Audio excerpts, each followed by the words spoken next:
Guys, ndabasuhuje kandi mbifurije ibihe byiza. Tugiye kurebera hamwe abagore bajya banga gutanga igitsina we n'izina ry'Imana. Mama, mbega indabyo twaguze tugashyira mu rugo. Guys, iyo uri umugore uba wiyemeje byose, wiyemeje icya mbere kurongorwa. Rwose kamubwiye, niba uri n'umukobwa uyu munsi ukaba uzi ko ugiye gushinga urugo, ukaba unkurikiranye none ahangaha.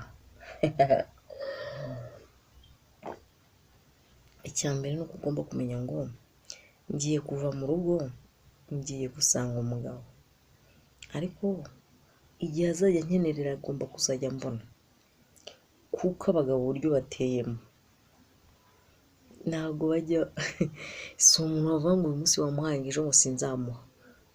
Oya, niba afite imbaraga akaba yumva afite courage, gahunda, ni tayari muhe. Ubwo ni ukuvuga ngo niba wumva utabishoboye muko wakigumiye mu rugo, nawe kugira ngo ujye kuba vaze batereka hari abajya bareba bakanayuhirira, si wakigumira mu rugo iwanyu. Ikindi kandi naho kugira ngo ujye kunaniza umutima w'umugabo wawe, umubabaza, utuma atekereza ibintu byinshi, wakigumiye mu rugo koko. Kuko ibyo bintu byo mbwira abantu ntabwo ati uri umugore bwoko ki. N'abana bagiriye inama ndababwira ati mw'abagore mwe, ndabizi ukuntu bivuna, ariko basi byibura mujye mugerageza mukore uko mushoboye, munywe ibyo nababwiye, munywa gashyushyu, murye biriya biryo nababwiye mugomba kurya, munywa amazi menshi kugira ngo umubiri uhore ushaka. Ariko ntabwo mubyumva, ntabwo abagabo banyu bazabyemera. Umugabo ntabwo uzamubwira ngo njyewe ngo ntabyo nshaka. Gute? Ntabwo ibyo ngibyo uzabimubwira, ntabwo ibyo bintu uzabimubwira ngo umubwire ngo njyewe ngo ntabyo nshaka. Ntabyo ushaka utari cyo kintu cyakuzanye. Azihangana uno munsi, yihangana iminsi 2, ariko wa gatatu ntabwo azawihanganira. Ni wa wundi uzanga kugaburira bikarangira yize kujya muri resitora, kandi niyo ajya muri resitora agasanga bazi guteka kukurusha, hazagumayo, azajya kwirira resitora. Nanazi iwawe azajya aza yijuse, kandi bizakubabaza. Mw'abagore mwe mureke rwose. Ejo bundi hari umugabo wanyandikiye numva agahinda karanyishe, ngo wahora ni iki, ngo kongo abagore bacu ngo basige bameze nk'amavaze twateretse mu rugo. Ibaza, ariko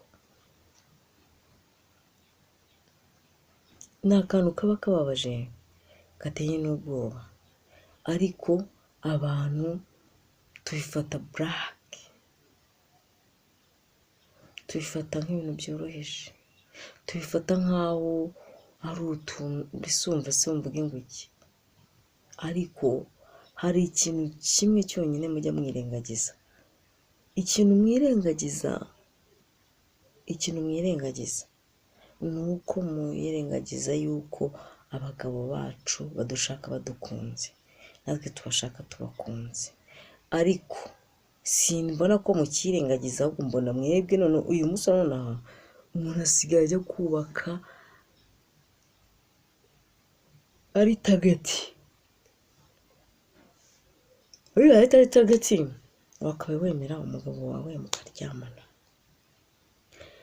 Kuko iyo ukunda umuntu burya ntumurambirwa, ntugira ute. Ariko nagira ngo ubwize ukuri ngo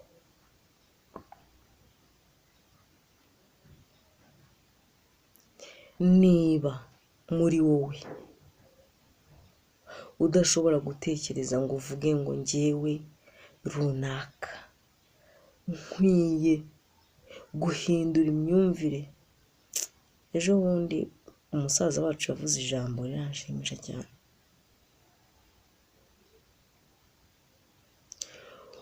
Wowe ubwawe, wowe, njyewe ubwanjye, ni njyewe ugomba kwitekerezaho nkavuga ati urugo rwanjye rwubatse gute, harabura iki, nkora irihe kosa, njyaho umugabo adashaka, nteka isaha z'umugabo ashaka, abana mbafata nk'uko umugabo abishaka, ese bimeze biti?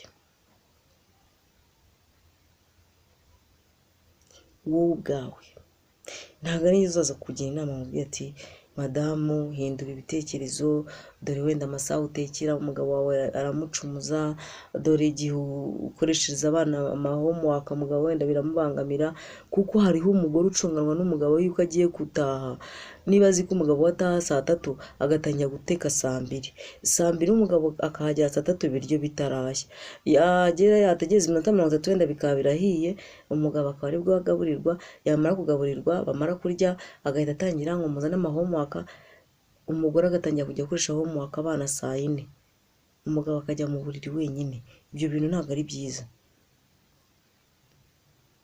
umugabo biramucumuza. Icyo ni kimwe. Icya kabiri, hariho abagore bacunganwa no gukora imirimo mu ijoro, umugabo akaza akajya mu buriri wenyine, ari ubwo agukenera kumva neza avuze nuko aguhamagara yumva uri mu kazi. Ibyo ngibyo ntabwo ari byo dushaka, ntitunabikeneye. Ibyo byose umuntu abyirengagiza atari uko abiyobewe. Ese ubundi wa mugore wowe waragiye ushaka iki? Wowe ubwawe n'aya masomo yanjye ntacyo yaguhinduraho, wowe ubwawe udafite gutekereza umutwe wawe. Wowe ushobora kwicara ukavuga uti njyewe ubwanjye nkwiye guhindura iki n'iki, kandi ibyo byo uri kuvuga bigakunda. Kandi iyo ubangama ntabwo uba wiyobeye ko ubangama, iyo uri mubi ntabwo uba wiyobeye ko uri mubi, uba ubizi. Niyo uri mwiza uba ubizi ko uri mwiza, ahubwo ikibazo ahantu kiba kiri haba hakenewe guhindura ibyanze guhinduka bihindure, unabisengera Imana kandi izabigukorera. Bagore mwe mwagiye gushaka mukwiriye kurongorwa, nawe mwagiye gushaka ngo mukimane, umuntu ajya kugihaha ku kiro nk'uko yari akiri umusore kandi agufite.